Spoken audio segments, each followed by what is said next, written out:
الله تعالی په مخ د ځمکه انسانان پیدا کړي دي او بیا غواړي دا چې دا څومره انسانان دي دا ټول دې زما بندګان شي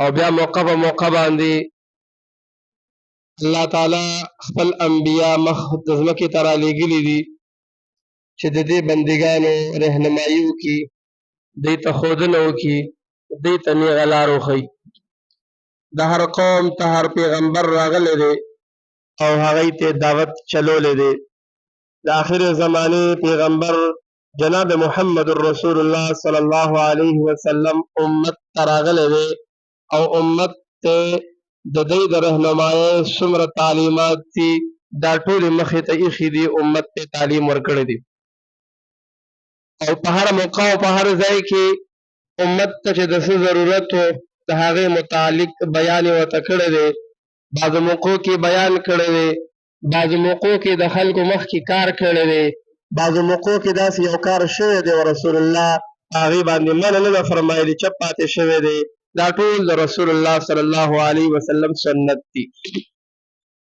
نو خبره مې دا کوله چې الله تعالی انبیا راولېږل چې څومره امت ته څومره خلک دي د دې رهنمایي وشي دوی دنیا کې په مخ د ځمکه باندې زندګي او ژوند تیر کړي او د دې ځای نه دوی راځي دوی کامیاب او کامران راشي او هغه به ډېره زیاته بدقسمتي وي زموږ او ستاسو دپاره چې انسان له الله ژوند صحت عمر او هر څه ورکړي وي باوجود د دې دومره نعمتونو هغه په مخ د ځمکه باندې خپل رب خوشحاله نه کړي نو الله انبیاء کرام راولېږل د دې دپاره چې انبیاء کرام محنت وکړي په دې خلکو باندې او د دې خلکو نه هغه بندګان جوړ کړي چې په کم باندې زه خوشحالېږم نو انبیاء کرام علیه السلام په خلکو باندې محنت وکړه او دغه رنګې رسول الله صلی الله علیه وسلم خلکو باندې 30 کاله محنت وکړو مکی دور هم ختم شو مدینه دور هم ختم شو او امت ته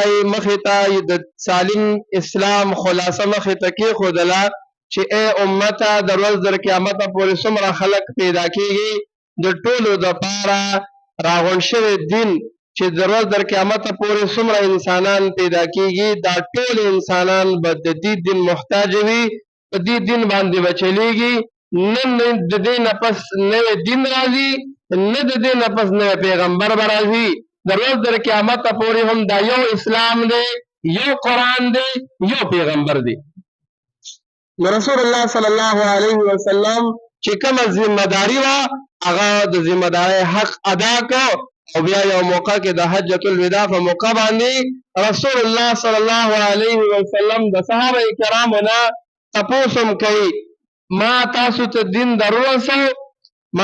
دین دروسو صحابه کرام رضی الله علیهم اجمعین یو आवाज وی یا رسول الله تا د دین حق ادا کو پیغمبر علیہ السلام ورپسې وفرمایل غایبین ته رسول استاسو کار دی چې کم خلق نشته په مخ د ځمکه باندې هغه وخت کې غایبین څوک مونږ تاسو یا زمونږ نه پس چې کم خلق پیدا کیږي یا زمونږ نه مخکې چې کم پیدا شوي صحابه ته وی دې ته رسول استاسو کار دی نو الله تعالی د دې امت په ذمه باندې دا ډیوټي کېښودله چې دی به دا امت به د خلکو فکر کوي اصلاح به کوي غلط کار چې کېږي هغې نه به منع کوي او دغه رنګې کوشش به یې دا وي چې څومره اعمال په مخ د ځمکه باندې وکړي چې دی د آخرت دپاره د دې ځای ځي چې تیاری وکړي نو رسول الله صلی الله علیه وسلم موقع په موقع باندې د خپلو ملګرو اصلاح به کوله بعضو موقعو ته به یې وکتل د څه ضرورت دی د ذکر ضرورت دی پیغمبر علیه السلام به وایي د ټولو نه افضل څیز ذکر دی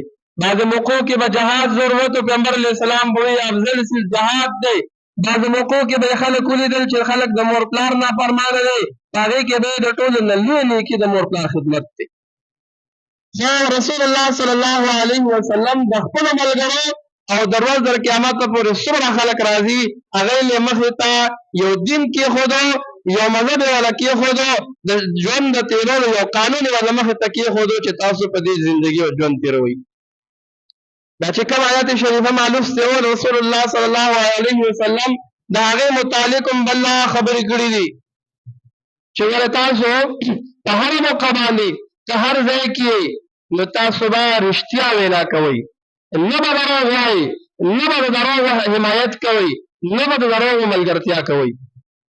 او بیا رسول الله صلی الله علیه وسلم الله پاک د دروغجن چې څوک دروغ جوړوي، دروغ وایي، الله پاک وایي انما یفتر الکذب الذین لا یؤمنون بآیات الله. دروغ ولې مؤمن نه جوړوي. یو موقع باندې رسول الله فرمایل صحابه ته تپوس کوي یا رسول الله مؤمن څنګه کېدی شي، مؤمن بزدله کېدی شي؟ پیغمبر علیه السلام وی آو. بیا پسې فرمایي مؤمن بخیل کېدی شي چې دا د پیسې نه لګي دی به شوم وي. پیغمبر علیه السلام وی آو مؤمن بخیل کېدی شي. دې صحابه وی یا رسول الله مؤمن دروغجن کېدی شي؟ پیغمبر علیه السلام وی نه، مؤمن دروغجن نشي کېدی. چې څوک مسلمان دی دی به دروغ نه وایي. نو الله تعالی په آیت کریمه کې وایي چې دروغجن مؤمن چونکه مسلمان دروغ ویلی نشي، او دروغجن هغه دی چې څوک په الله دروغ جوړي. او بیا یو موقع کې پیغمبر علیه السلام تپوس کو او بیا فرمایي وایي غټ غټ ګناهونه ذکر کول، کبایر چې ورته وایي، شرک ذکر کو، د مور پلار نافرمانه ذکر کړل چې ګوره غټه ګناه کبیره هغه چې د نو شرک کول دي، ګناه کبیره د مور پلار نافرمانی کول دي. او ډډه یې والی بیا لږ ساعت پس یا الا وهي الزور. درې پیرې پیغمبر علیه السلام وایي ګوره دروغجن سړی دروغ ویل ډېره لویه ګناه ده. درې پیرې وایي دروغ ویل ډېره لویه ګناه ده، دروغ ویل ډېره لویه ګناه ده. نو د مسلمان شان دا نه دی چې د دروغ وایي او د دروغ سره د څه وکړي ملګرتیا وکړي. او بیا پیغمبر علیه السلام په بلا موقعو کې واقعات د رسول الله صلی الله علیه وسلم مخې ته راغلي دي. پیغمبر علیه السلام او صحابه کرامو چې پیغمبر علیه السلام وایي الصدق ینجي والکذب مهلک، رښتیا همیشه رښتیا وایه، رښتیا به تعالی نجات درکوي، او د دروغو نه ځان ساتئ، دروغ به تا په خپل چل ول کې راګیرئ. په دروغو کې هلاکت دی، په دروغو کې به ګیرېږي. او بیا موږ تاسو وینو یو دروغو دپاره 100 دروغ نور وایي، ولې خپل دروغ به پټوي. او د پیغمبر علیه السلام زمانه کې یو موقع باندې یو ښکاري چیلۍ ښکار کړې وه، او پیغمبر علیه السلام راغی او زناورو به رسول الله سره خبرې کولې. نو هغې شکایت وکړو زما واړه بچي دي او زه ځمه او زه واپس تا سره زه وعده کوم چې زه به ځم بچو له پیغار کوم بیا به راځمه. پیغمبر علیه السلام هغه موقع کې ولاړو، هغه شانتي وشو، واپس بیا راغله. پیغمبر علیه السلام ښکاري ته وایي دا ما باندې راخرڅه کړه، دا ماله راکړه. پیغمبر علیه السلام د هغه نه راوسته او خلاص یې کړه او پرې فرمایل الصدق ینجي والکذب یهلک، چې رښتیا خلکو له نجات ورکوي. دې رښتیا وایي او الله تعالی څه وکړله؟ دا خلاصه کړله. او د هندوستان یو فیصله وه، مولانا الهي بخش د هغې فیصله کوونکي و. یو موقع باندې د دوو کسانو په مابین کې په یو ځای باندې تنازعه راغله، جنګ راغی.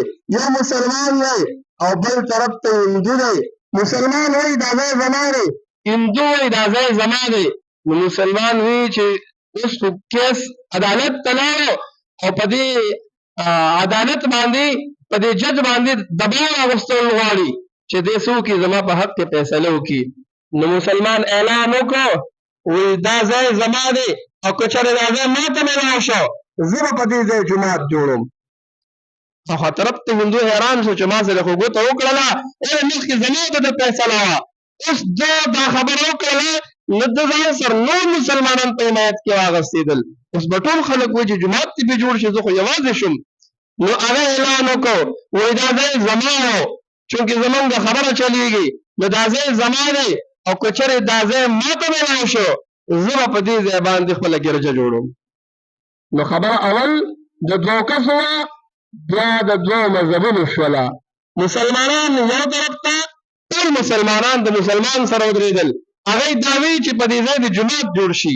هندوان د خپل هندو سره ودرېدل، هغوی دا وایي چې ده خو اعلان کړی دی چې په دې ځای د ګرجه جوړه شي، نو لهذا موږ ده سره ودرېږو. یو طرف ته زنده‌باد بل طرف ته زنده‌باد، یو یې موږ دی ګټو بل یې موږ دی ګټو. خبره چلېدله. جج امیرانو اوس څه حکم د دې دواړو خلکو، دوه قومونه راغلي دي، که فیصله کوم دا خو د دې نه جنګونه جوړېږي، یو طرف ته ټول مسلمانان دي بل طرف ته هندوان دي، فیصله د چا په حق کې وکړم زه حیران یم. نو دوی ته وایي زه رایه نه در کومه، رایه دا در کومه چې تاسو دواړه فیصله وکړئ، دواړه په دې راضي شئ چې یو کس بل منتخب کړئ چې ستاسو د دواړو کم خوښي. ستاسو په علاقه کې یو مشر به وي، هغه د هغه د دې بازۍ په باره کې څه فیصله وکړي، نو تاسو په دې راضي یئ. نو د هندو وی چې او زه په دې راضي یم، خو یو کس زمونږ د علاقې یو مشر یو سپینګیری د دې ځای په باره کې فیصله وکړي او هغه چې څه فیصله وکړه زه په دې راضي یم. مسلمان وی صحیح ده زه هم راضي یم. هندو وی د مسلمانانو عالم دی، د مسلمانانو یو عالم دی الهي بخش، نو د هغه په باره کې زما دا رایه ده چې دی دې زمونږ دا فیصله وکړي.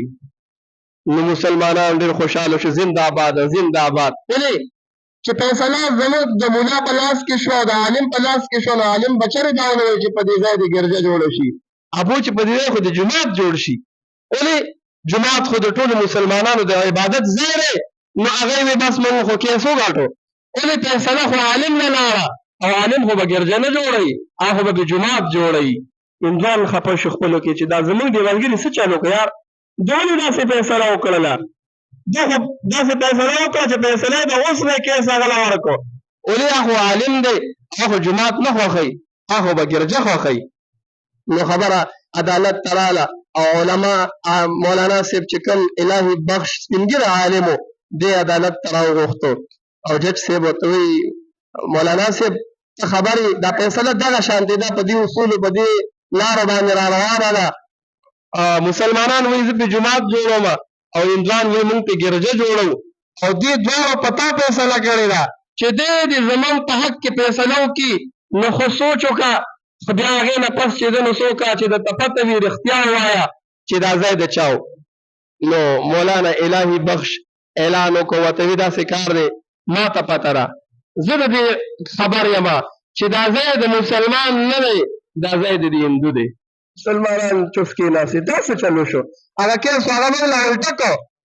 نو جج ورته وایي تا ته پته ده دی خو ګوره پې ګرجه جوړوي، دی پې ورته خو پې جومات جوړوي، خو دی پې ګرجه جوړوي، او تا د ده په حق کې فیصله وکړه هغې کو ګرجه پې جوړوي او که پې هر څه جوړوي. زه به رښتیا وایم، خبره مې دې نه راوسته چې زه به څه وایم، زه به دروغ نه وایم، زه به رښتیا وایم چې دا ځای هم د دې هندو دی.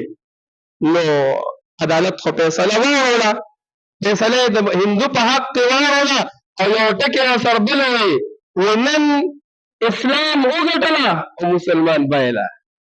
یو ټکی راسره دا وایي اسلام جیت گیا لیکن مسلمان ہار گیا. مسلمان غلط ہو او چونکہ اسلام کې دا شیزو چې تاسو به دروغ نه وایي، اسلام د دې اجازت نه ورکوي.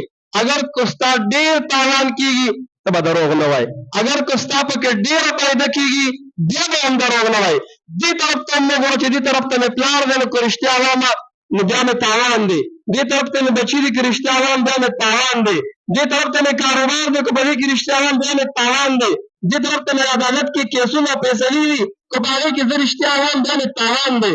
نو رسول الله شریعت اسلام هر طرف ته تا ته وایي چې ګورې یاد ساته که په هره موقع که په هر ځای کې ته به څه کې ته به دروغ نه وایي، ته به دروغ به نه وایي.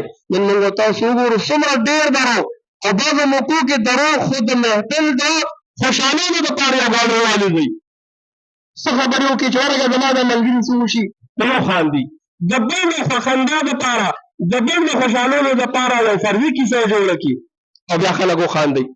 پیغمبر علیه السلام وایي دا به د جهنم په هغه لاندې طبقه کې وي. نن موږ تاسو وګورو او بیا بالخصوص هغه نوجوانانو ته وایم چې هغوی په دې موبایل باندې څومره دروغ لیکي، ماښام به ولیکي یو خبره به ولیکي دا داسې ده، دروغ به ولیکي، د سره به دغه خبرې حقیقت معلوم نه وي او بل به څوک بل به بس شرکۍ به مخکې به ځي، دا هم دروغ کې راځي. نو چې موږ تاسو د دې شیزونو نه ځان ساتو خپل آخرت نه بربادو. څنګه چې مې درته ووایي چې پیغمبر علیه الصلاة والسلام وفرمایل د مؤمن شان دا نه دی چې دی دې دروغجن وي. صحابو ته تپوس وکړو مسلمان بزدله کېدی شي، پیغمبر علیه السلام وایي او بزدل هم کېدی شي. صحابه تپوس وکړ یا رسول الله مسلمان بخیل کېدی شي؟ پیغمبر علیه السلام وی مسلمان شوم هم کېدی شي، دی به پیسې نه لګوي. بیا دې تپوس کوي یا رسول الله مسلمان دروغجن کېدی شي؟ پیغمبر علیه السلام وی نه، دا د مسلمان شان نه دی چې دی دروغ ووایي. نو موږ به څه کوو؟ په هره موقع کې یو که په هغې کې زموږ تاوان یو که نه. مثال پلار درته وایي مونځ دې کړی دی او تا ته ښه پته دی ته د جومات په غاړه نه یې، ته اوس دغه نه راغلم هلته کې ومې که مونځ تا دروغ ووایي. یا څه بله خبره وي تا ته وایي دا څنګه دی او تا ته د موقع د حال ښه پته وي، تا هغه خپله خبره بدله کړي وایي دا ما داسې کړې ده. دا ټول په دروغو کې راځي. دغه رنګې که یو انسان کاروبار کوي هغې کې دې احتیاط کوي، د دروغ دې نه وایي. یو څیز خرڅوي او دا ما په دومره دومره اخیستی دی، په دومره دومره راته پروته دی، دروغ ولې په نوره خپله ګټه ولې حرامې؟ دروغ نه ځان ساتل پکار دي. بعضو موقعو کې شریعت اجازت درکړې ده چې دروغ ووایه. لکه مثال دوه کسه روان دي جګړه یې کړې ده، نو فیصله کوونکي ته اجازت دی چې خیر دی د دوی د روغولو دپاره چې دوی دواړه روغ شي، نو که لږ ډېر دروغ ووایي لکه داسې دروغ هم نه، خو که تولیو کې مثلا ستا ذهن کې دا خبرې خو چې هغه پوه شي، هغه ذهن کې دا خبره راشي چې دا رښتیا وایي. لکه ابوبکر صدیق رضی الله عنه چې روانو او پیغمبر علیه الصلاة والسلام ورسره و د هجرت په موقع باندې، نو چې چا به دې تپوس وکړو دا دې څوک دی لکه وایي دی ما ته لاره ښیي. نو د ابوبکر صدیق رضی الله عنه ذهن دا و د هغه سوچ دا و چې دی ما ته د آخرت لاره ښیي، بل کس به وایي دا دواړه ملګري نه دي، دا یو د ده رهبر دی، دی ورته څه کوي دی ورته لاره ښیي. او سراقه ابن مالک چې کله رسول الله صلی الله علیه وسلم سره د مسله راغله او دی واپس ته پیغمبر علیه السلام یې پرېږدم دی په دې شکل باندې چې کافران زمانه اړوه. نو ګوره دروغ کافر هم نه وي ښه، نن مسلمان څومره دروغ وایي، کافر هم دروغ نه وي. چا به تپوس وکړه لکه په دې لار رسول الله ته نه دی، ده به وایي نه دا ما کتلې ده، دا به یې نه وي چې هلته و، خو صرف هغه نه به یې ذهن مخې ته کړه، دې خبر نه دی ولا واړو وایي دا نه ما کتلې ده. اوس ده ته پته چې هغه هلته و، دا به ورته نه وي چې شته یا نشته، وایي دا ما کتلې ده. نو کوشش به دا کوو چې هره موقع راځي زمونږ که فیصله راځي که ګواهي راځي چې موږ په خپلو سترګو څه لیدلي دي هغه به وایو. هغه خبره به نه وایو چې هغه په شاته به بل شانتي وي او موږ یې په مخې ته بل شانته راوړو او هغه له ذهن بدلو چې دا داسې داسې وه، او بعضې خو دومره دروغجن وي چې هغه په میل کې خبره بدلوي. اوس ستا په محفل ستا مخې ته به یو خبره وکړي او درې نه پنځه منټه بس به دا خپله خبره هغه بدله کړې وي، سهار به یو څه وایي ماښام به بل څه وایي سبا به بل څه وایي.